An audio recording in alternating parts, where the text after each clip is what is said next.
Vamos começar hoje mais um canal teórico, hoje com a presença da doutora Cristiane Fernandes Ribeiro. Ela é professora de Pediatria e Homeopatia da Universidade Federal Fluminense e vai nos dar o prazer de falar sobre homeopatia na atenção primária, com enfoque no autismo, né? Então, acho que vai ser bastante interessante para a gente, tá? Com a palavra, então, a doutora Cristiane. Bom, primeiro, agradecer o convite, né? É um prazer estar aqui de novo. De vez em quando eu estou aqui. E principalmente para falar da homeopatia e principalmente para trazer uma experiência muito boa dessa parceria entre a UF e o programa de Medicina da Família de Niterói. Então, eu sou da pediatria, mas há muito só faço homeopatia. E desde que eu estou no PMF do Maceió, que eu tenho visto casos em conjunto com os médicos de família. E a gente tem tido resultados bem surpreendentes, como vocês vão ter a oportunidade de ver. Eu achei mais produtivo a gente começar vendo um caso clínico, que é um caso clínico visto em comum com o doutor Antônio e com a doutora Laura. É uma paciente, é uma família, na verdade. Eu atendo a criança e a mãe, mas é uma família atendida pela área de abrangência da Laura. Na verdade, é uma construção que a gente vem fazendo ao longo do tempo. Então, que culminou com a criação, a construção no campus da UF de um ambulatório para atender as crianças dentro do espectro e suas famílias. Então, um caso que eu imagino que no dia a dia de vocês já tiveram ou vão ter a oportunidade de se deparar, de crianças com transtorno do sono, seletividade alimentar, agressividade e agitação. Não tem sido infrequente na atenção primária a gente se deparar com essas crianças. E a primeira vez dessa criança de 4 anos foi feita lá no Maceió. A continuidade, os retornos, a gente faz lá no Valonguinho, quer dizer, aqui no Valonguinho. Mas, a primeira vez, a gente tem feito na própria unidade, com a participação, às vezes, dos internos, do médico de família, caso eles queiram participar da consulta. Então, uma criança, menina, de 4 anos, moradora do Maceió, mora com a mãe, o pai e uma irmã de 17 anos, e a queixa era agitação, dificuldade para iniciar o sono, ela acorda várias vezes, intolerância à contradição e seletividade alimentar. Então, coisas bastante frequentes, né, na atenção básica.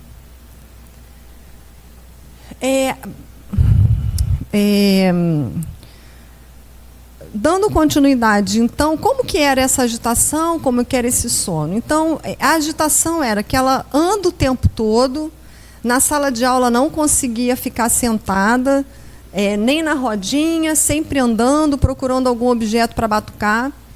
Um sono muito ruim, uma dificuldade para iniciar o sono e também para manter o sono. Então, ela levantava, ficava andando para lá e para cá, batucando. Quando ela acordava, ela saía andando, batucando, cantando, inclusive de madrugada. Então, vocês podem imaginar a vida dessa família, né?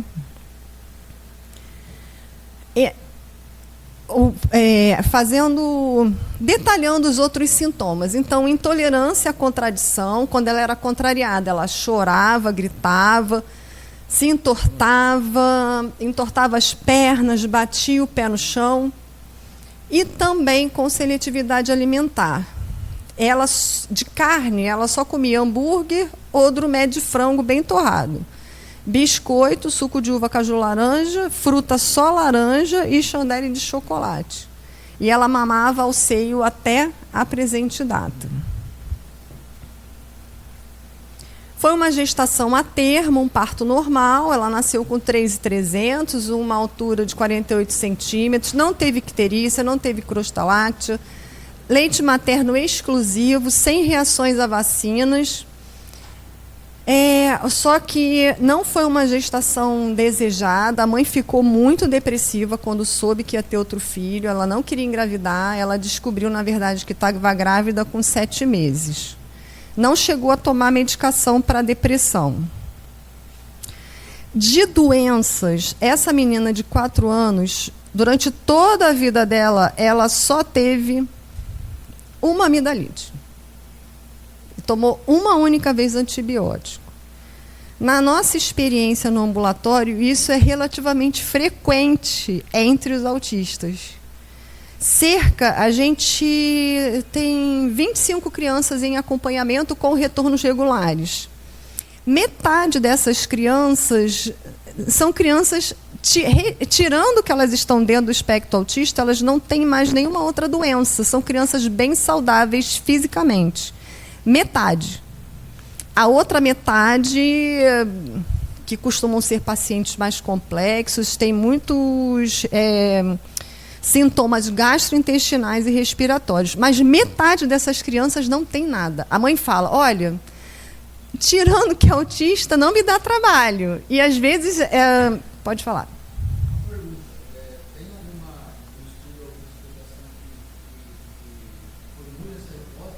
Tem.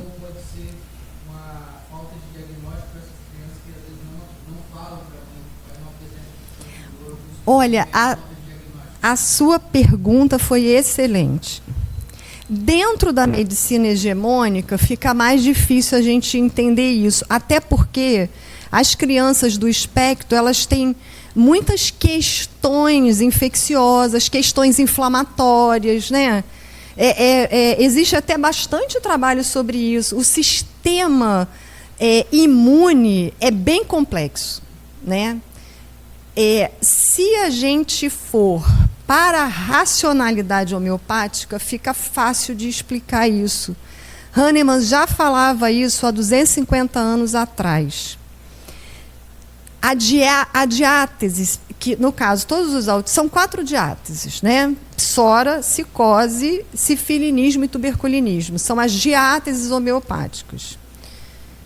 Todos os autistas estão no sifilinismo, que é onde estão as doenças mentais, as doenças do sangue, as doenças das glândulas. E as doenças mentais, as que envolvem o sistema nervoso, elas são muito fortes.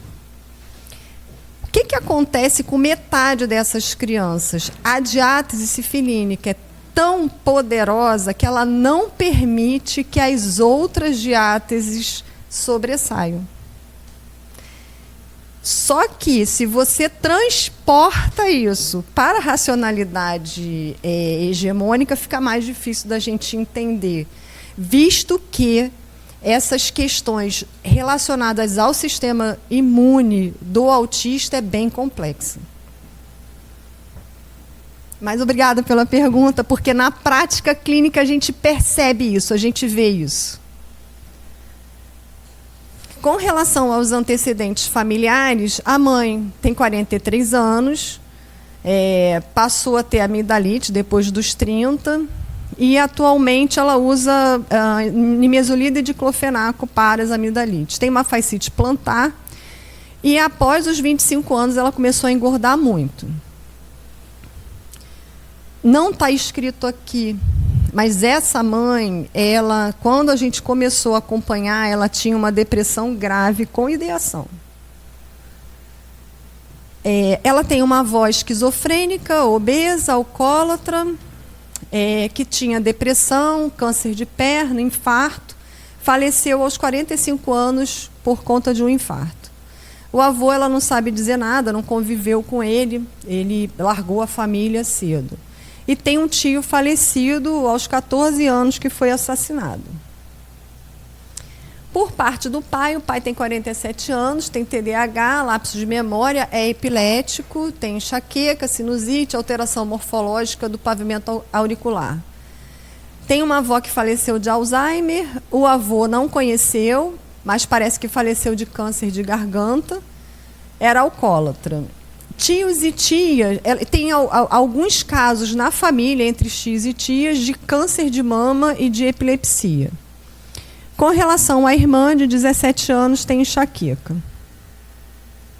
Ela é calorenta, sensível à luz e ao som, não tem nem periodicidade, nem alternância, nem sensações. Isso são perguntas específicas da anamnese homeopática. Astenicidade, sistema nervoso central. Astenicidade é tudo aquilo que não funciona como deveria. No caso dos autistas, ainda que somente funcional, sem você ter alterações estruturais evidentes, a função ela é falha. Então, a gente sempre coloca o sistema nervoso central como nessa categoria da astenicidade, porque a gente equaliza. Então, existe dentro da homeopatia clássica sistêmica, existe uma forma de tratar. E a gente sempre usa os equalizadores. Existe um motivo para isso. Isso é feito para que não haja agravamento. E quando ela tem febre, ela fica muito chorosa e prostrada, tem sede e transpira depois que a temperatura baixa. Com relação a dores, nada de relevante, dor normal. Dentro do espectro, a gente encontra os opostos, algumas vezes. Crianças que não sentem dor. E crianças que sentem muita dor, mas no caso dessa criança, dor normal. A agitação é pior à noite, principalmente quando se aproxima a hora de dormir, e ela transpira muito na cabeça e no rosto, de dia e de noite, mesmo com tempo frio.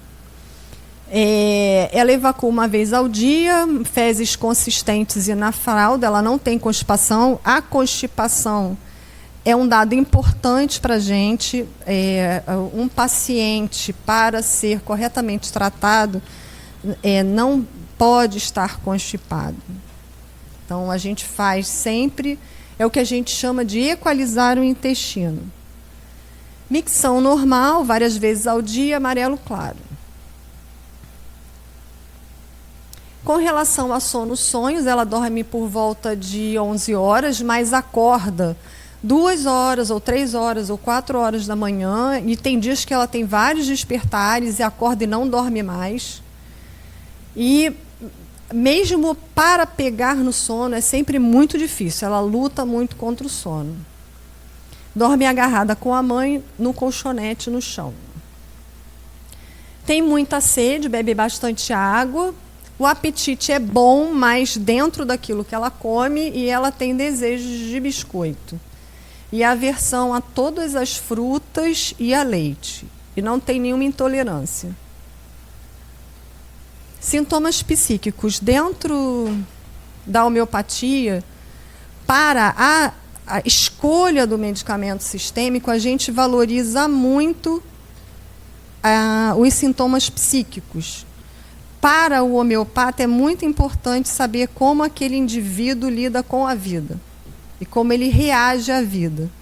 Então, a gente dá bastante valor aos sintomas psíquicos. Então, no caso dessa criança, ela detestava a irmã mais velha, não gostava, batia. Desde pequena que ela fazia isso. Mas gostava muito de brincar com a sobrinha. Com relação à irmã de 17 anos, ela é carinhosa com essa irmã tem paciência, ensina. Ambas são carinhosas uma com a outra. E ela é muito apegada aos pais, e ela tem ciúmes da irmã de 17 anos, com outras crianças e outras pessoas. Ela gosta de ir para a escola, a mãe disse que não sabe se ela brinca com outras crianças, ela não brincava. tá? Porque a gente também faz essa parceria. O projeto de extensão da UF se estende à UMEI Almir Garcia, que é a UMEI da região. Então, a gente está sempre em contato com a equipe pedagógica da creche, a gente pede os relatórios pedagógicos e essa criança não interagia. E ela faltava muito à escola. Tanto é que, quando a gente começou a atender, o conselho tutelar estava no pé dessa família. Ela não é tímida, atende aos comandos e ela não se importa quando tem, porque parece que tinha muita briga no quintal da família, mas, segundo a mãe, ela não se importava muito. Ela, na primeira consulta, ela estava com 15,1 kg, uma altura de 1 metro, e nenhum outro achado importante. E a primeira consulta não foi muito fácil, essas crianças nem sempre se deixam ser examinadas na primeira consulta, às vezes a gente leva 1, 2 consultas para fazer um exame físico mais completo. E ela passou toda a consulta cantando, mas ela só fazia o som. Quando a gente começou a ver essa criança, ela estava como uma criança não verbal. Ela não falava nada.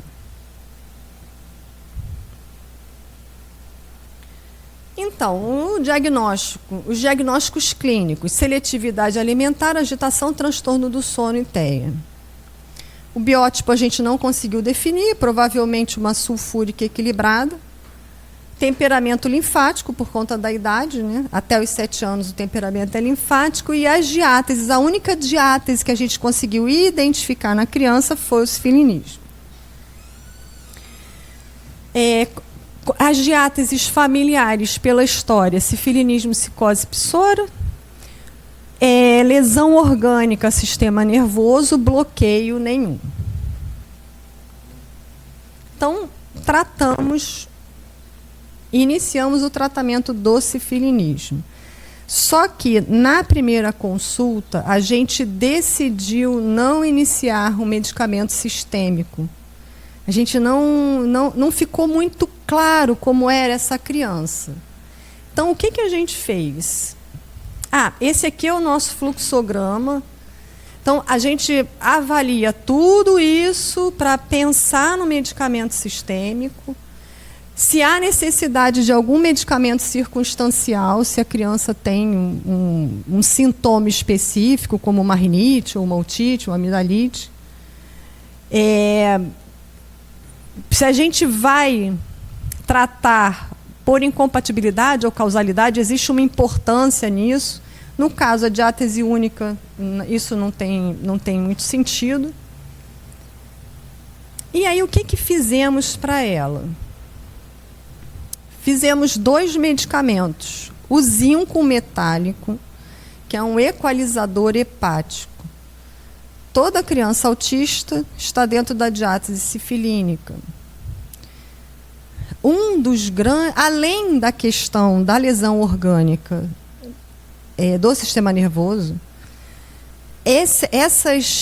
todos os pacientes que estão dentro do sifilinismo e que têm lesão orgânica em órgão-alvo, em órgão vital, a gente acha importante equalizar o fígado, porque os sifilínicos têm alteração no processamento hepático, enzimático hepático. E aí a importância da gente ter atenção ao prescrever medicamentos alopáticos para essas crianças. Às vezes um antitérmico, corticoide nem se fala, né? Porque o corticoide ele é péssimo, ele altera, ele deixa a criança mais agitada, principalmente os do espectro. Mas um remédio para verme, um antibiótico, ele vai sobrecarregar o sistema dessas crianças. Dentro da alopatia, as pessoas não se preocupam muito com isso. Mas na homeopatia é crucial. Tanto é que, aos poucos, a gente vai deixando com a família um medicamento para febre, um medicamento para uma rinite, para que essa família não faça antitérmico alopático, nem faça antialérgico. A gente, aos poucos, vai ensinando isso para as famílias. Por quê? Porque tudo é metabolizado no fígado. E a gente acaba intoxicando essa criança. Na prática clínica, a gente vai ver isso através da piora da agitação, ou da piora do sono. Então, a gente faz o zinco metálico, isso é rotina em todos os autistas, equalizar o fígado. E o calibromato, que é um circunstancial para o sono dela era muito ruim. Normalmente, o sono melhora quando você começa o tratamento homeopático com medicamento sistêmico, e vocês vão ver isso na evolução dela. Mas como a gente decidiu não começar o sistêmico nesse momento, a gente fez um circunstancial. Então, primeiro retorno. Ao mesmo tempo que ela foi vista pela gente, ao mesmo tempo que ela chegou no CAPSI e começou a tratar com a psiquiatra do CAPSI. Frente a esse quadro, é 100%. Frente a esse quadro, 100% dos autistas, ou quase 100%, inicia a risperidona. Aí você pensa, beleza, resolvido o problema. Vocês vão ver que não é bem assim. Então, ela começou a risperidona, o sono normalizou. Por quê? A risperidona age em receptores antihistaminérgicos. E ela vai melhorar o sono. Só que isso, ao longo do tempo, não se sustenta na maioria das crianças que a gente tem visto. Então, ela começou a risperidona. Não, a gente não conseguiu entender muito bem. Ela começou a risperidona e também começou a imipramina. Ela começou 2 psicofármacos. O sono melhorou, mas ela continuava muito agressiva. A mãe não conseguia mais sair com ela de casa. Ela queria morder. Ela tem 4 anos, ela derrubou um portão. Quebra os objetos, joga longe. A ACS da unidade presenciou uma crise de raiva. Ela ficou impressionada com o que ela viu. A seletividade alimentar piorou. Ela só estava querendo comer hambúrguer. E, nesse dia, a mãe não conseguiu levar a criança. Ela não conseguiu tirar a criança de casa. Ela foi sozinha. E aí a gente até aproveitou e a gente até aproveitou e propomos à mãe tratar dela. Porque chega num ponto que a mãe está no limite, a mãe está completamente esgotada, a família está no limite. Então, o que nós fizemos? Ainda sem sistêmico, está uma criança muito instável, ainda sem sistêmico, o que a gente fez? Mantivemos o equalizador hepático, mantivemos o medicamento para o sono e iniciamos a beladona para o comportamento. A gente pode usar medicamentos homeopáticos como os circunstanciais para comportamento, tipo uma crise de ansiedade, uma síndrome do pânico. No caso dela, extrema agressividade, a gente pode utilizar um medicamento como um medicamento circunstancial para aquele tipo de comportamento. E aí a gente propôs à mãe começar a diminuir a risperidona e a imipramina. No segundo retorno, os nossos retornos variam. Pode ser de 1 mês, 2 meses, 3 meses. Crianças muito instáveis, a gente nunca marca para mais de 2 meses. Então, no segundo retorno, ela já estava sem a imipramina, a gente conseguiu retirar a imipramina, e ela estava com a risperidona, mas nesse processo de diminuição. O sono, segundo a mãe, estava normal, ela não estava mais tendo despertares, e ela estava um pouco menos seletiva e com a melhora do comportamento após a beladona. Mas durante a consulta, nesse dia ela levou a criança ficou muito irritada porque a música parou. Ela tem uma relação com a música muito intensa, muito profunda. A música modifica ela. Inclusive, isso é keynote para um medicamento homeopático que a gente fez para ela como sistêmico. Então, aqui a forma como a gente repertoriza para encontrar o medicamento homeopático, baseado nos sintomas. Não vou me detalhar isso, só para vocês saberem como que a gente escolhe o medicamento. Então, aí nessa consulta a gente inicia a tarêntula hispânica, que é um medicamento de agressividade, de agitação, de destruição e com uma relação profunda com a música.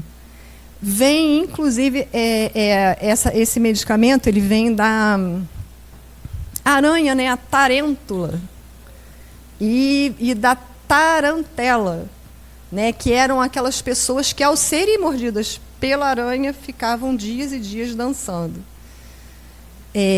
Depois eu vou falar um pouquinho mais à frente. Um dos pilares da homeopatia é tratar por similitude. Então, a gente dá um medicamento que causa aquele sintoma. E aí a gente manteve o zinco, manteve o calibromato, e aí resolvemos utilizar uma outra estratégia que a gente também utiliza, que é fazer a tautoterapia. A gente pega a risperidona e transforma ela num medicamento homeopático, porque estava muito difícil retirar. A gente não estava conseguindo avançar na retirada. E a gente percebe que, enquanto a criança fica com a risperidona, nem sempre a gente consegue melhorar o comportamento como a gente gostaria. Então, a gente começou a tautoterapia para ajudar na retirada da risperidona. A gente tem criança no ambulatório que a gente não consegue retirar a risperidona, mesmo com a tauto. É muito difícil. Oi.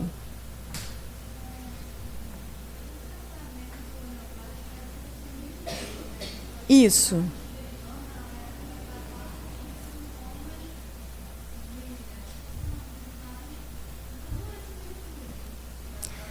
O que a sua pergunta foi excelente também. O que acontece?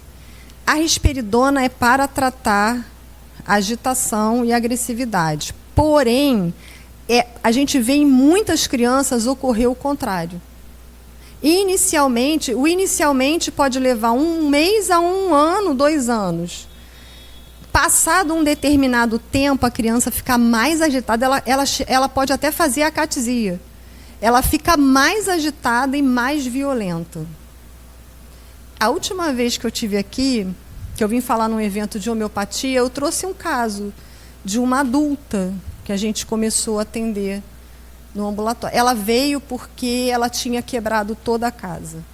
Porque essa criança tem 4 anos, mas ela vai crescer. Então, essa adulta, aí eu trouxe, eu achei mais importante trazer o caso da criança, porque é um caso em conjunto. Mas a gente tem outros casos. Quando a gente começou a atender essa adulta, ela tinha acabado de sair de Jurujuba.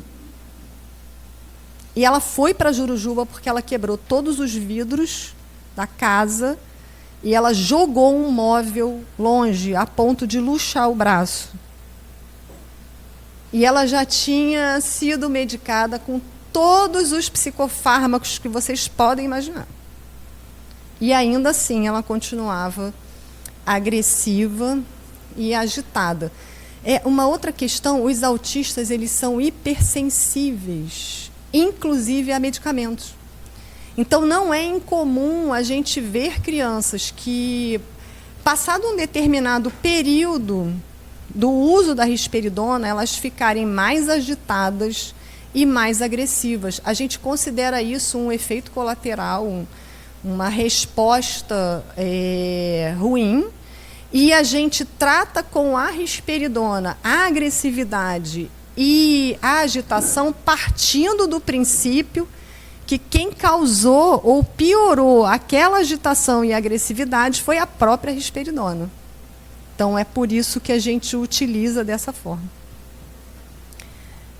Mas foi muito boa a sua pergunta, porque realmente seria um contrassenso, né? E aí a gente manteve o calibromato para o sono e o zinco. Retorno 3. Ainda, olha como está difícil tirar a risperidona. No retorno 3, ela já tinha conseguido diminuir, mas a gente ainda não tinha conseguido retirar totalmente. Então, mas ela já estava aceitando vários alimentos, ela já estava conseguindo ir todos os dias para a creche, e o sono estava normal.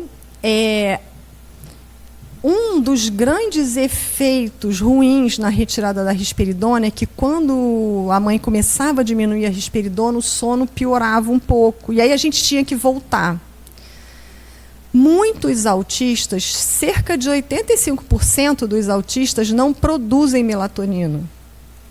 Então, a melatonina é um medicamento, é um hormônio que a gente faz associado à homeopatia, porque essas crianças, quando elas têm transtornos importantes do sono, a gente faz a melatonina também. A gente resolveu iniciar para essa criança a melatonina.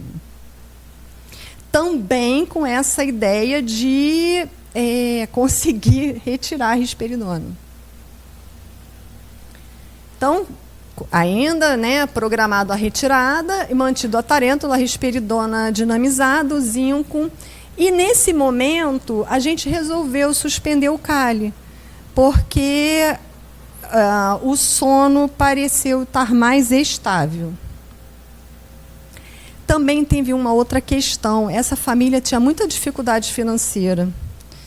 Então, a gente também é bem cauteloso assim, no que diz respeito ao número de medicamentos homeopáticos que a gente passa.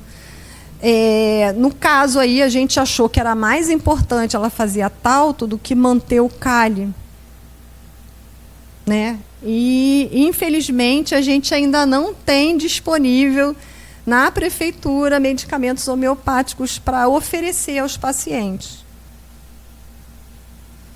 No retorno 4, ela passou, a mãe relatou que ela passou a aceitar vários alimentos, inclusive as frutas, que ela não aceitava de jeito nenhum. Ela estava indo para a creche diariamente, o sono estava normal, ela passou a falar algumas palavras. Durante a consulta, ela cantou parabéns. Ela cantou parabéns, falando todas as palavras do parabéns, que a gente conseguia entender. Estava com melatonina e já sem a risperidona. Então, foi uma evolução bem positiva, tanto com relação a ela quanto com relação à mãe. E aqui a gente deixou a tarêntula, que é o sistêmico. Agora ela está na 9CH, a gente aumenta até a 30. O zinco. E a gente, inclusive, suspendeu a risperidona dinamizada. Que ela já estava sem a risperidona, não estava mais com tanta agitação, não estava mais agressiva. A gente tem o retorno da creche. Eu tive recentemente na creche. E a diretora me mostrou vários vídeos dessa criança, brincando com outras crianças, dando a mão para outras crianças, participando de atividades coletivas, focada na sala de aula, fazendo atividades direcionadas com o professor. Então, a gente fica muito feliz, né, de ver a criança e também a sua família, né? Dentro desse contexto tão difícil, a gente vê essas boas evoluções. E aí, o que afinal aconteceu? Vocês acham que isso daí foi placebo? Vocês acham que seria possível modificar uma criança com os sintomas iniciais dela, retirando a medicação alopática? Porque a única coisa que ela fez de diferente que a gente manteve foi a homeopatia. Nem terapias essa criança estava fazendo. A mãe está na fila, parece que é a terceira dentro do sistema, para fono, TO, enfim. Mas ela não estava nessa época aqui fazendo nenhum tipo de terapia. Vocês acham que é possível isso ser um efeito placebo?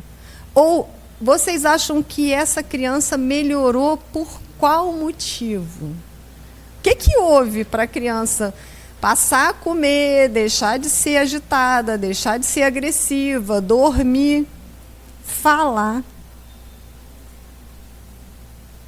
Então, eu inverti, porque, não sei, eu acho que, no mínimo, isso gera uma curiosidade, não? Então, como que a homeopatia age? Porque isso nem é ensinado nas faculdades, né? O indivíduo, ele faz medicina e muitos não têm a menor ideia do que é a homeopatia, nem quais são os fundamentos da homeopatia. Tudo começa com o conceito de saúde, que é muito diferente. O conceito do processo de adoecimento para a alopatia e para a homeopatia. Então, todo mundo conhece, né, um estado completo de bem-estar físico, mental e social, e não somente a ausência de enfermidades e afecções. Para o homeopata, a gente leva isso muito a sério. Não basta o indivíduo estar fisicamente saudável, ele precisa estar mentalmente saudável. Na homeopatia também não existe dualidade entre saúde e doença. Para a homeopatia, isso faz parte do mesmo processo. E a gente adoece porque perdemos a capacidade de nos autorregularmos. Então, você tem uma instabilidade tão grande no seu sistema que você não consegue mais dar conta, e aí você adoece. Quando você tem essa instabilidade que te leva a um adoecimento, no caso, a um sintoma, você pode se adaptar, você pode fazer uma lesão ou você pode morrer. Isso vai depender do grau, da intensidade dessa instabilidade. Mas, para a gente, isso faz parte do mesmo processo.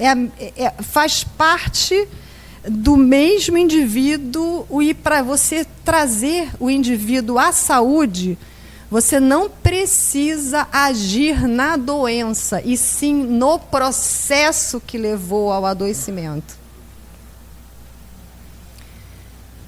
Então, uma das grandes diferenças entre a homeopatia e a alopatia está nessa concepção. Então, através dos tempos, até nossos tempos atuais, a doença, para a medicina hegemônica, ela está na célula.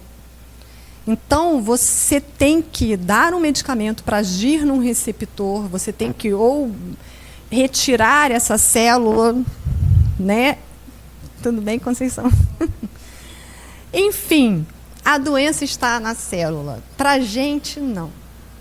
A doença está num processo que vem antes da célula. A célula é matéria. Para a homeopatia, a doença está na força vital, que é a parte imaterial, você você não palpa, você não vê. Então, a doença, para a medicina, é sempre imaterial, ou no macro, ou no micro, e hoje em dia, mesmo nas questões psíquicas. Até a doença mental, ela tem um componente químico, bioquímico, um receptor. Isso, obviamente, que não começa com o Hahnemann, isso é anterior. Hipócrates já falava isso, só que ele falava dos humores. E Hahnemann vai falar da força vital. Então, Hipócrates já dizia isso, não existiam doenças e sim doentes, né? E Hahnemann, reforçando o vitalismo, né? A doença é um desequilíbrio, não há nada a ser removido para que ele volte ao seu estado de saúde. E ele também traz um conceito de que a doença é dinâmica. Então, ele pega todas essas ideias e joga nesse livro, que é o Órgano, a Arte de Curar, que ele vai lá, colocando todas as ideias dele de forma organizada, e que tem como princípios básicos a ultradiluição. Olha a sacação de Hahnemann. Hahnemann trouxe uma forma de tratar tão incrível, tão maravilhosa, que é lamentável a humanidade não aproveitar. Ele dizia o seguinte, que a gente trata por similitude, não por contrários. Que o medicamento é preciso estar ultradiluído, porque você diminui a toxicidade. E tudo baseado, olha que coisa científica, científico-empírica, experimentação no homem são. Então, ele tinha toda uma forma organizada de pegar os medicamentos, diluir os medicamentos, dar para as pessoas. Ele mesmo tomava, ele fez várias experimentos. Ele dizia, inclusive, que nenhum médico devia prescrever nada para ninguém que não tivesse usado antes. Para o médico saber os efeitos colaterais antes de passar para o seu paciente. Então, assim, e ele anotava tudo. É daí que surge a matéria médica. E dentro do órgano tem esse parágrafo que resume bem o que seria tratar com homeopatia. Então, no estado de saúde, a força vital imaterial anima o corpo material e mantém todas as suas partes em admirável atividade harmônica, de maneira que o espírito, para quem não acredita em espírito, a mente, a consciência, que reside em nós, possa livremente dispor desse instrumento para atender aos mais altos fins da nossa existência. Então, resumindo, você tem a sua força vital imaterial que anima o seu corpo material, deixa ele equilibrado para você tocar a sua vida. Então, a força vital anima o corpo para que o espírito consiga dar conta da vida. Então, a doença é dinâmica e tem a ver com as instabilidades. Na homeopatia, a gente sempre vê o homem como um todo e não as partes. Acho que isso tem tudo a ver com a medicina da família, a integralidade. A gente não pode repartir o nosso paciente em pedaços e entregar para a cardiologia, para a nefro, para a neuro, para o psiquiatra. Então, o que seria a força vital? A força vital é o que o professor Romeu Carilo, que foi quem criou a ABRA, que foi o curso de pós-graduação que eu me formei, ele faleceu em 2019. Ele traz esse conceito, ele ressignifica a força vital de Hahnemann, transformando ela em autorregulação. E ele, a partir da evolução da própria ciência, dentro da homeopatia clássica sistêmica, a gente consegue entender a fisiopatologia das diáteses e conversar com a medicina hegemônica, porque se eu também não conseguir dialogar com a medicina hegemônica, eu também não avanço. Porque a gente não quer competir, a gente quer unir forças para melhor tratar o nosso paciente. É isso que a gente quer.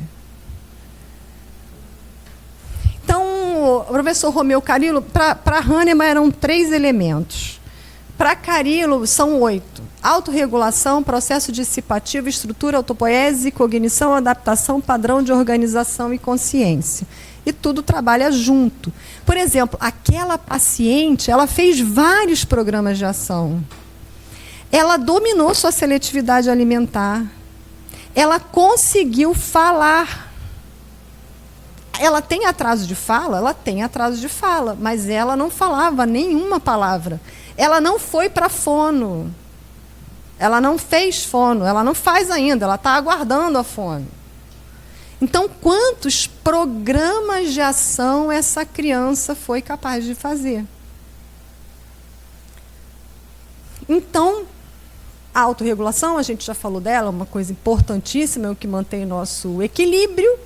Então, o que é a força vital? A força vital é a autorregulação. E como é que ela é capaz de manter o organismo nessa harmonia?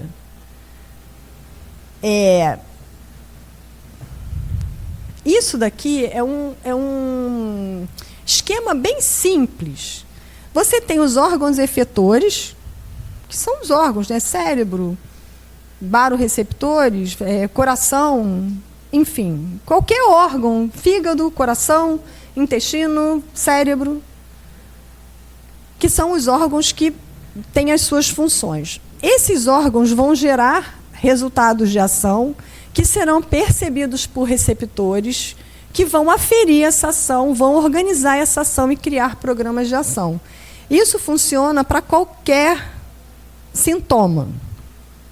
No caso, eu trouxe o exemplo da pressão arterial porque eu acho que é fácil entender. Então, qual seria um sintoma frequente, comum, todo mundo vê? É a pressão alta, hipertensão arterial. Então, você tem a hipertensão arterial, isso é percebido por receptores. Esses receptores mandam comando para o tronco cerebral. Esse aparelho, o tronco cerebral, ele constrói programas de ação, ele dá alertas para o corpo, né? E você precisa aumentar a diurese, e você precisa vasodilatar, você precisa diminuir a frequência cardíaca, enfim, seja lá o que for para você diminuir sua pressão. Você toma um susto na rua, sua pressão momentaneamente aumenta. Seu corpo faz todo esse movimento para abaixar a sua pressão. Isso complica quando o estímulo passa a ser crônico. E aí você vira pelo estresse crônico e hipertenso crônico.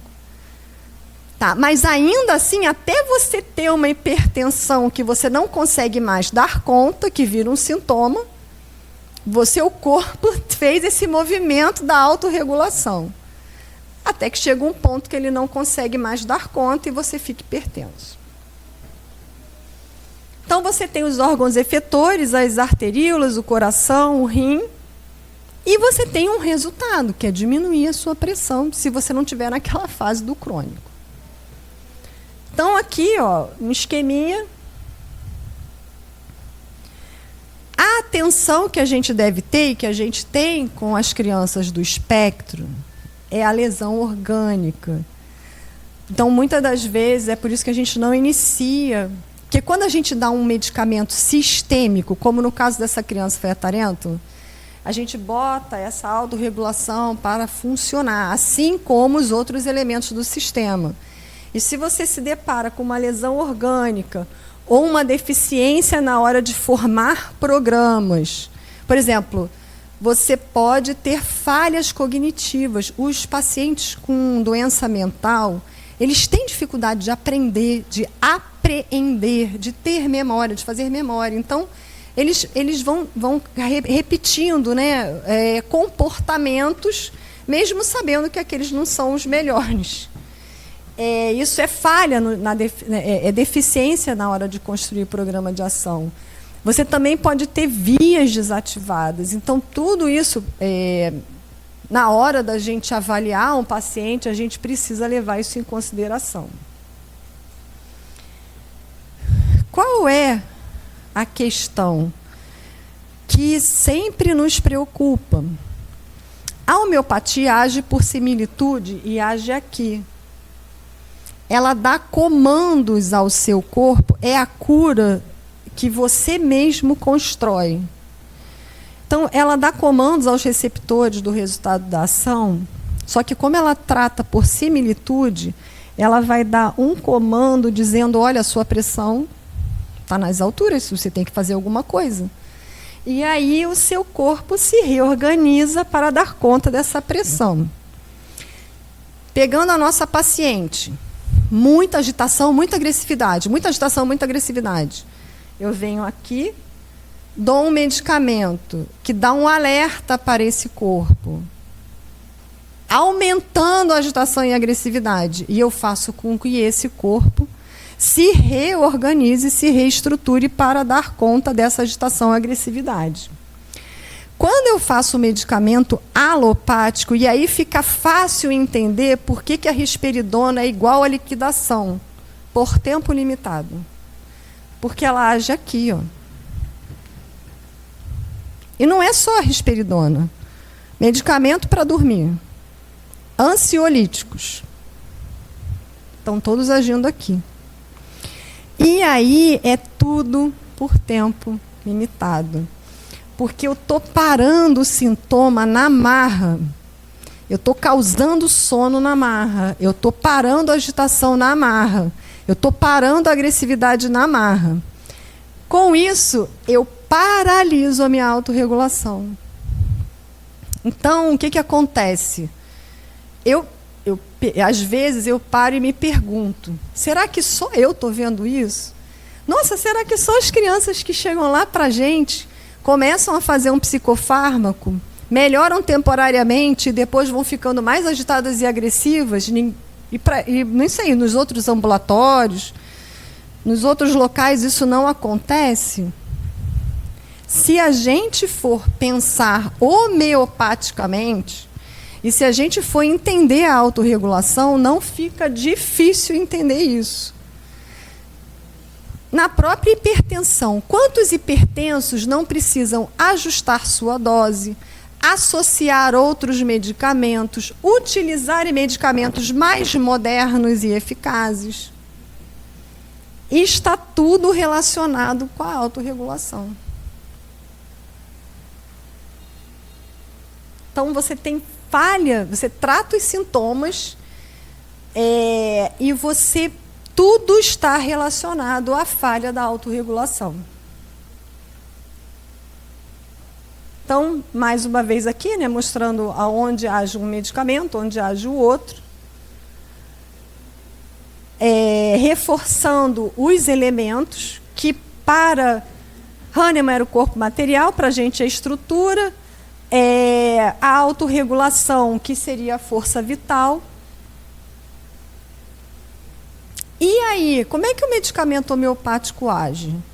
Porque uns dizem que é placebo, mas eu acho muito difícil, complicado mesmo, a gente explicar a evolução de alguns pacientes por conta de um efeito placebo. Então, como então que o medicamento homeopático age?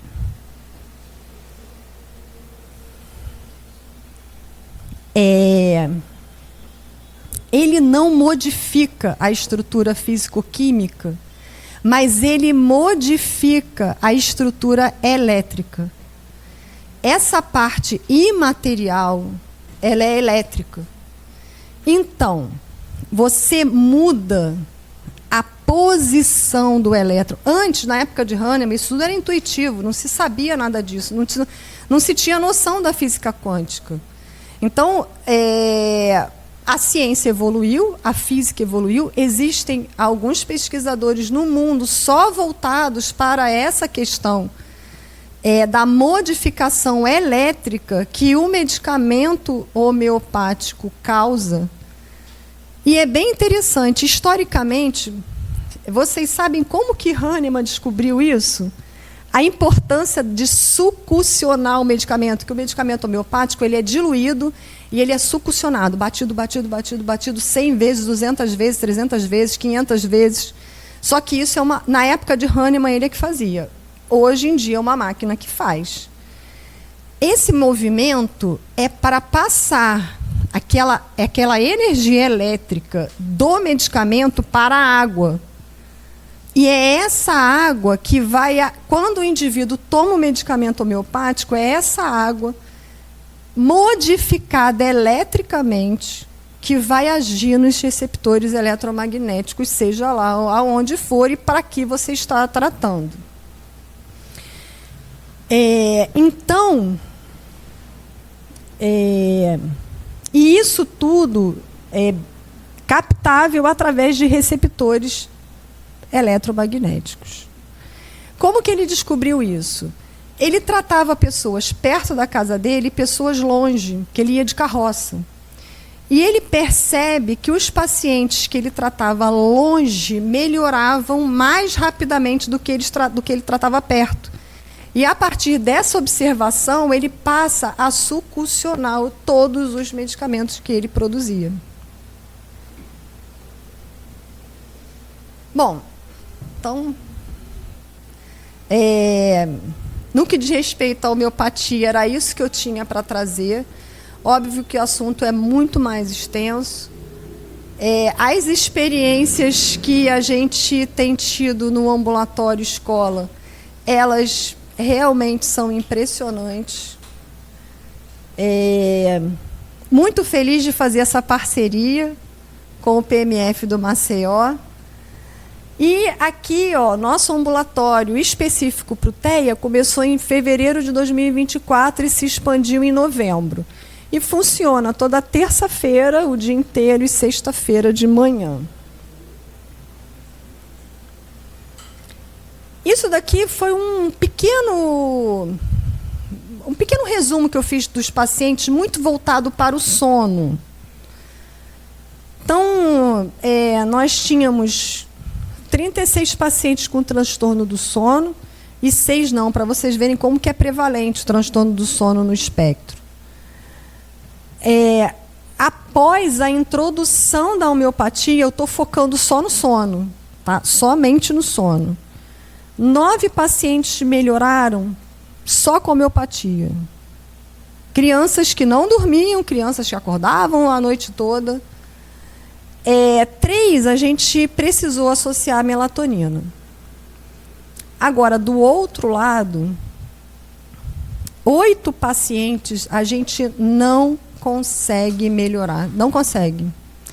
Não melhora nada, nem do sono, nem da agitação, nem da agressividade. Esses 8 pacientes, eles tomam de 3 a 4 psicofármacos diferentes. A gente não consegue retirar a medicação e, apesar da homeopatia, a melhora dessas crianças é praticamente nenhuma.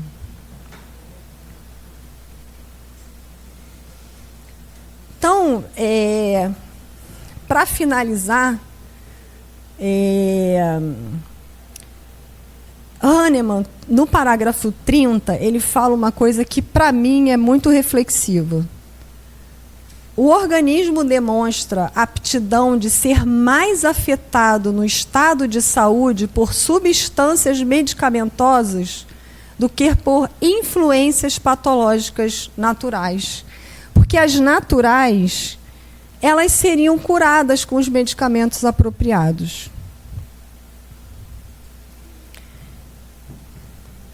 E no 41, são múltiplos, eu acho isso profundamente reflexivo.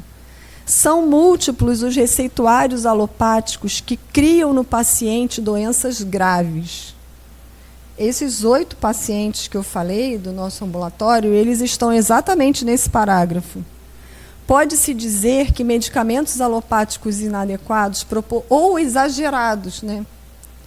Porque como vocês acham que fica uma criança de 8 anos em franco desenvolvimento neuropsicológico com 4 psicofármacos diferentes? Proporcionam ao enfermo uma patologia dupla no lugar da originária. Quantas vezes, infelizmente, tornando-o incurável. A gente está falando de crianças que estão nesse parágrafo. Esse é o nosso projeto de pesquisa. A gente ainda não iniciou, porque a gente está aguardando o CEP liberar. E, para finalizar, não podia deixar de falar da minha fonte inspiradora, que é minha filha Maria, uma autista nível 1 de suporte, muito beneficiada com a homeopatia. Eu diria que, se não fosse a homeopatia, ela não estaria hoje como ela está. Ela faz cinema, está no 2º período de cinema. Óbvio que com muitas instabilidades, e autista nunca será estável, né? Por melhor que ele esteja, ele sempre tem suas instabilidades e suas dificuldades relacionais. Estar na vida, para eles, é muito difícil, né? E eu aprendi muito com ela. E o que eu fui aprendendo com ela, o que eu fui vivenciando em casa, as coisas boas que eu fui vivenciando em casa, hoje eu tento levar isso para tantas quantas crianças e famílias passarem por mim. E, para encerrar, eu deixo uma fala bem resumida do professor Romeu Carilo Júnior. Tem como aumentar? Ficou baixinho, né? A possibilidade de ativação de incontáveis vias aferentes e diferentes da autorregulação. Muito embora possam existir infinitas possibilidades e, portanto, escolhas, essas serão sempre balizadas por prioridades, determinadas por experiências passadas, de certa forma, também futuras, como comprovou a...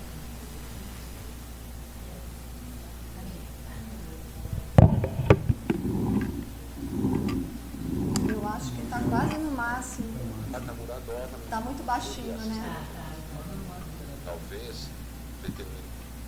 Bom, ele faz um resumo muito bacana de tudo isso. Vamos ver se numa próxima a gente consegue passar o vídeo. Certo?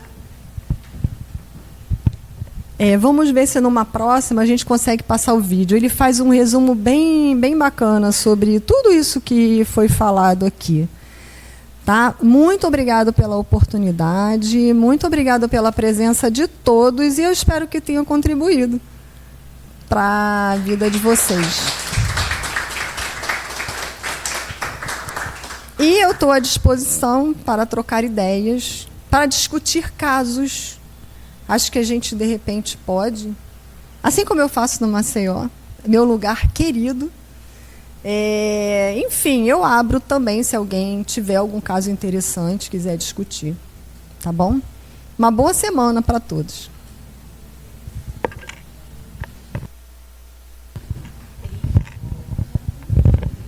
Olha, nós temos só a agradecer a você, doutora Cristiane, pela brilhante aula, né? Mesmo para a gente que não tem, como você falou, noção nenhuma de homeopatia. Na faculdade, a gente não tem nenhum conhecimento de homeopatia. Então, só temos a agradecer a brilhante aula. Eu acho que todo mundo aprendeu bastante com você, né? E agradecer muito e esperar a sua volta em outras ocasiões, tá? E também apresentar para quem não conhece, acho que todo mundo já conhece, a doutora Conceição, que é responsável pela homeopatia da Fundação Municipal de Saúde. Oi, Cristiane, né? Primeiro aqui, vou começar do final. O Romeu, né? Seria muito mais interessante poder ouvir ele falando, que realmente nós trouxemos ele para Niterói com a solicitação da Associação Médica Fluminense em 2006, se não me engano, 2007. Ele fez uma palestra, trouxe maravilhosamente, ele é de São Paulo, né? E a partir dali, no ano seguinte, surgiu o curso da Abra em Niterói, que era no Rio. Ele conseguiu transformar, daqui a pouco a gente tinha a impressão que ia passar pela parede, porque a física quântica veio até nós. E Hahnemann, né? Mas o que eu vou falar, a aula de Cristiane perfeita, maravilhosa, mas apresentar mais uma vez o departamento, Madalena está ali sentada, a farmacêutica do departamento de homeopatia da Vipacaf, da Fundação Municipal de Saúde. A homeopatia existe em Niterói, na rede pública, desde 1984, 85. Uma farmácia que existe desde 85, foi fundada com o pessoal da UF, era um projeto na UF, e o Hanameniano e os médicos homeopatas aqui. Tínhamos 10 homeopatas espalhados na rede. Eu não era do município, até trabalhei nessa época. Eu fui concursada do IASES, do Estado, em 1986. Médico homeopata, que tinha aqui no Rio, trabalhei com a farmácia gratuita, e em Niterói também tinha uma farmácia gratuita. A homeopatia não acabou. A gente tem feito um trabalho recentemente, porque nos últimos anos, em 2006, entrou a PIC, que trouxe 4 ações e depois foi se mudando, houve umas diretrizes, porque a homeopatia foi reconhecida uma especialidade médica em 1980. Ela existe em Niterói no Brasil desde 1886, 8, o Hanameniano foi fundado nessa época. Existem universidades que têm a cadeira, no caso aqui no estado do Rio, é a Unirio que tem uma cadeira eletiva. E, para não estender muito, então, tudo que vocês quiserem, está disponível. Nós estamos fazendo um trabalho de levantamento, né, Madalena? Recolocando, reorganizando, que com a PIC, a questão de organizacional, de numeração, de cadastro, de burocracias, porque existe um número para homeopata especialista e um número para quem tem habilitado homeopatia, que fica na atenção básica. Porque pela PIX, a homeopatia está incluída na atenção básica. Mas para você viu como é complexo, você tem que estar com curso e formado, estudando a vida inteira homeopatia, como dizia o professor Alfredo Eugênio. Agora acontece o seguinte, nós estamos com um trabalho já encaminhado. Ontem nós tivemos uma reunião, até a secretária estava também, mas nós recebemos semana passada uma oferta do diretor da Unirio, que é médico homeopata, e do Gafré também. Tem uma residência de homeopatia lá no Gafré, existe há mais de 20 anos, que ele ofereceu para todos, foi uma reunião do Estado, da Secretaria do Estado, todos os municípios, de fazer uma capacitação para o pessoal da residência e saúde da família. E oferecer o espaço do hospital para que possam ver ao vivo, porque a homeopatia lá está, na UTI, na internação, é todo hospital há muito tempo. Atualmente, entrou os cuidados paliativos também, que aí é uma coisa mais ampla. E existe, para quem não tem o curso, seria um número pequeno de remédios que quem está na saúde da família poderia usar, e aí ver ao vivo esse processo de reverberação, de feedback. Eu já digo que, eu dizia, na minha cabeça, quando eu fiz, para mim é um neuromoral. Estimula hipófise, hipotálamo, vai mandando, e você manda de volta feedback, e é mais ou menos isso. Você sente, eu simplifico, né, toda aquela rede. E o Hahnemann fez isso, né? Se eu comer uma folha de beladona, eu vou ter uma dor de cabeça, vou fazer, sei lá, 1000 coisas. Fico vermelho, mas se eu dinamizo e trituro, e se eu tiver com dor de cabeça, não vai passar a minha dor de cabeça. Então, isso é a cura do semelhante, que Hipócrates já falou isso lá no começo. Se vocês forem ler Hipócrates, existe o similium e o contrários, né? Então, ele não inventou sozinho, mas a experiência não é uma menção, porque é a única coisa que faz experiência não é uma menção. Todo mundo faz no animalzinho. E aí você faz com muito cuidado. É difícil, ser homeopata não é fácil. Homeopata não fica milionário, mas tem muita coisa de volta que te dá gratificação. E mais uma coisa, a gente discutiu a gente sempre faz, na segunda terça-feira do mês, na Associação Médica, um encontro, e traz pessoas para falarem, né? A Cristiane está nesse grupo também, mas a terça acho que ela nunca pode, para trazer alguma coisa para os colegas médicos homeopatas, alunos e outros. Então, nós já tivemos esse ano, autismo também, não, o autismo da Santa Casa, o autismo com a Valéria falando daqui do município, oncologia, que está em São Paulo, no Instituto de Oncologia de São Paulo convidou o pessoal da Santa Casa, e agora a homeopatia hospitalar, que foi a última.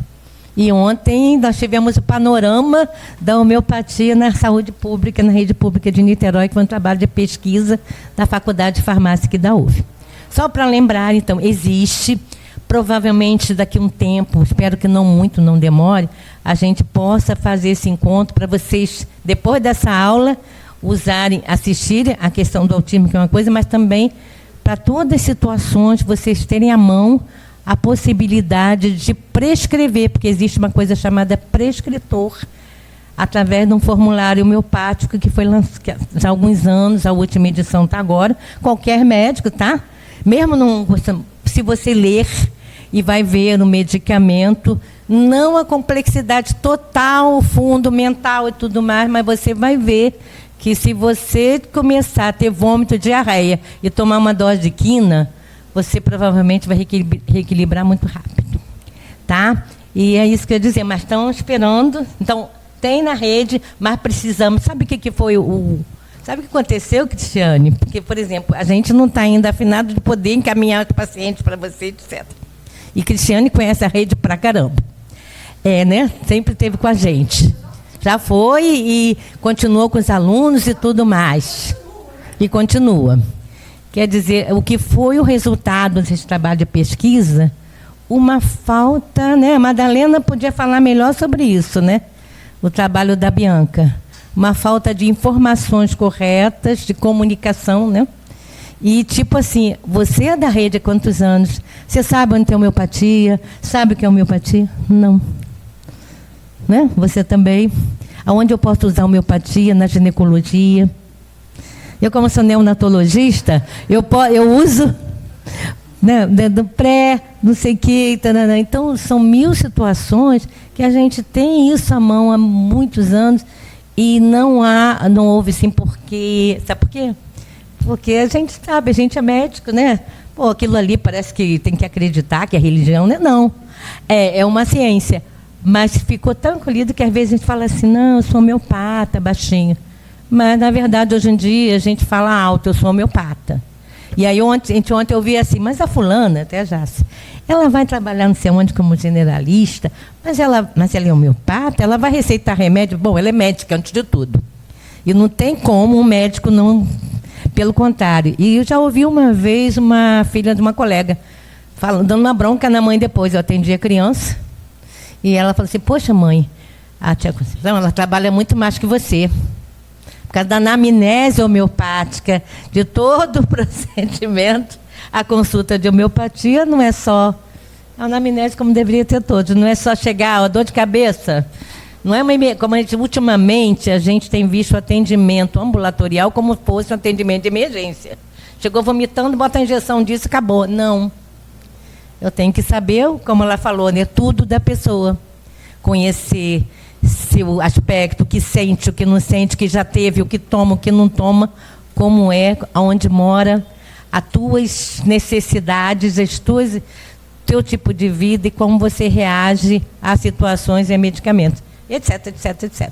E o mental, né, gente? Hipertensão. Eu trabalhava lá no IASEG, é o seguinte, pegava alguém, morava em comunidade no Fonseca, hipertensão direto, não ficava boa. Porque eu moro ali, então vamos usar a homeopatia para equilibrar isso aí, né? Porque não dá. Tiroteio todo dia não dava na época, era uma época muito atrás. Gente, falei pra caramba, desculpe, mas é bom vir aqui ver a Cris aí, esse espaço com a UF. Eu queria agradecer a Cristiane e aprender um pouco mais sobre a homeopatia, porque agora mesmo eu estava conversando com um médico que ele estava com uma paciente, a Conceição falou na aplicação na ginecologia. Ele estava com uma paciente, pena que ele não está aí mais, né? Ele estava com uma paciente que ele não conseguia, é uma mulher de 40 anos, que ele já tinha tratado de tudo quanto é forma, uma candidíase, e ela não resolvia.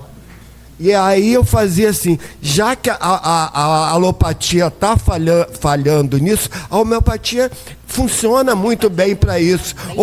Ou com um medicamento similar, ou até o nosódio, que é uma... Vocês sabem o que é nosódio? Nosódio é tipo assim, você dinamizar por exemplo, no caso da Cândida, eu não sou homeopata, né? Mas você pegar aquela secreção daquela mulher e fazer um processo de dinamização, de diluir, depois sacudir, e aquilo funciona. Eu me lembro que eu ouvi as pessoas dizerem, a gente é muito acostumado a ver fisiopatologia, aquela coisa nessa medicina tradicional, você estuda muito fisiopatologia das doenças, e na homeopatia não. Na homeopatia é uma outra lógica, é uma lógica energética, é uma lógica até espiritual. E na verdade é individual, porque tá um remédio para aquela moça que não seja nosódio, é aquele que eu já falei, aquela cândida dinamizada. Mas existem medicamentos para aquela mulher que está com aquela cândida, que talvez não servisse para outra mulher que tivesse a mesma cândida de repetição. Então é uma coisa muito relacionada com a pessoa, com hábitos da pessoa, com coisas até que a gente... Você pega a gente, a homeopatia, nas epidemias, teve a Covid, trabalha com uma coisa chamada gene epidêmico. Aí você vai usar talvez um mesmo remédio para equilibrar, porque ela trabalha com a medicina do equilíbrio. Agora, a fisiopatogenia é o que mais a gente estuda, não? Fisiopatogenia, fisiopatologia, claro. É o que a única, assim, tem até um texto que eu mando para vocês que estão ali. Eu sempre fiz uma correlação, eu trabalhava num Policlínica da Fonseca, no começo, eu fazia correlação com atenção básica, cuidado, linha de cuidado e homeopatia. Eu falei assim, mas é tudo muito a ver. É o todo, a integralidade, universalidade, ficou assim, ó. A gente está, né? Outro dia eu falei assim, SUS, né? Universalidade, saúde, universalidade, semelhança. É o SUS. E tem muito a ver, porque onde você abre, você olha o todo da pessoa. Eu não chego para ele, a mulher está com uma cândida, é só uma cândida, ela está com uma cândida, a gente vai tratar, vai fazendo só um nosódio, eu posso usar um creme, uma pomada, um bórax, mas o bórax ele tem uma amplitude, mas de repente aquela mulher está num momento de muita agitação e surgindo também não cândida, um herpes. A gente vai usar um Rustox dentro, que é um remédio ótimo para isso, né? Ou entrou numa depressão grande, nato muriático, vai dar uma equilibrada legal. Então, são remédios, mas são remédios, são substâncias químicas que estão outros remédios. Agora, hipertensão, a gente pode usar o captopril. Não, captopril não, veneno de cobra, que se usa há 200 anos, né? O laquesimut, ou botrops, que age na hipertensão bem dinamizado, sem os efeitos colaterais do que a gente usa. É muito difícil, cada medicamento da homeopatia, você estuda 5, 6 linhas, você fica para gente, mas... E você não deixa de ser médico, não deixa de ser alopata, porque a alopatia é muito fácil. É muito fácil. A gente estudou fisiologia, farmacologia, a gente se recicla, né? Eu digo fácil assim, a gente sabe a ação de uma risperidona, de uma ritalina, a gente sabe o que a gente pode esperar ou não. Então, as duas vão ter os momentos que uma não impede a outra, não é impeditivo. Claro que a gente tem uma coisa que corta, era um antídoto, que é o corticoide. Mas, na verdade, hoje em dia a gente usa até com o próprio corticoide, porque a gente não vai deixar de tratar a pessoa.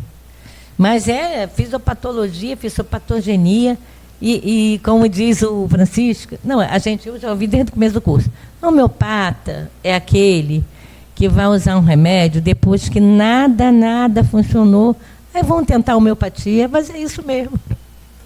Só para terminar aqui, eu queria comentar, porque há muitos anos atrás eu fiz um curso de homeopatia. Não pratico, não sei homeopatia, mas tinha um professor lá, que é um cara que a Conceição disse que não ganha dinheiro, mas é um cara que a consulta dele é R$800 em coisa. Eles dizem assim, ele na aula dele, ele dizia assim, o paciente quer ficar bom, ele não quer saber toda a fisiopatologia, como é que é essa coisa da energia, ele quer ficar bom. E geralmente quando ele vem para o homeopata é porque ele já passou por tudo quanto é gente e ninguém deu jeito. Então a homeopatia acabou ficando uma coisa assim alternativa, quando na verdade há alguns anos atrás ela passou a fazer parte de uma especialidade médica. Enfim, alternativa depois. Aí é uma história política. Pois é. Poder integrar, outras histórias. Pois é, mas eu acho muito interessante que a gente tenha um olhar pelo menos básico de como a homeopatia funciona. E lá nela, assim, estou frequentando também o laboratório lá no Maceió, eu sei que é interessante ver de perto o que ela fala, né? Porque o resultado contínuo é muito bom. Olha, eu acho que foi bastante interessante esse debate aqui também. A gente alongou um pouquinho mais a aula, mas foi interessante. Então, agradecemos a todos aí pela atenção e principalmente a doutora Cristiane pela presença dela hoje, encerrando o curso hoje, tá? Muito obrigado.